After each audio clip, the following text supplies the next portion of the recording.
Hello বন্ধুরা, সরস্বতী পুজোতে তোমাদের কেমন কাটলো? আমি দিদির কাছে গিয়ে পুজো কাটিয়েছি। ঠাকুর বসানোর আগে আমাদের একটু ডান্স হয়ে যাচ্ছে। এইটা হলো ঝিঙ্গা লালা ডান্স। 5:30টায় পুজো শুরু। আমাদেরকে মাম্মাম রেডি করে দিয়েছে। আমরা বসে গেছিলাম পুজোতে। সরস্বতী মা নমো নমো। কাছের বাড়ির আঙ্কেলরা এসেছিল। ভেবেছিলাম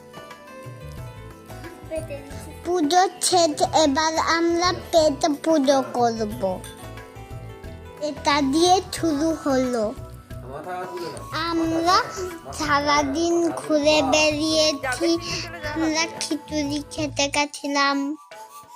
আমরা পরের দিন ঠাকুর বিসর্জন দেব। আমি আর দিদি এই দায়িত্বটা নিলাম। পিপার বাইকে বসে আমরা সামনেই ঠাকুর ভাসাতে গেছিলাম। ওখানেই সবাই ঠাকুর ভাসায়। আমরা বললাম 8 বছর আবার আছো মা।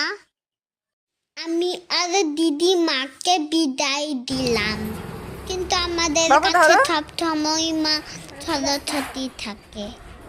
মা বলে নাকি এমন কথা আমি দেখতে পাই না। বইটা খুললেই মা সরস্বতী থাকে, কিন্তু মা সরস্বতীকে দেখতে পাওয়া যায় না। আর মা আমাকে উল্লু বানিয়ে পড়তে বসায়। যাই হোক, পড়াশোনা তো করতে হবেই বন্ধুরা। তোমরা খুব ভালো থেকো।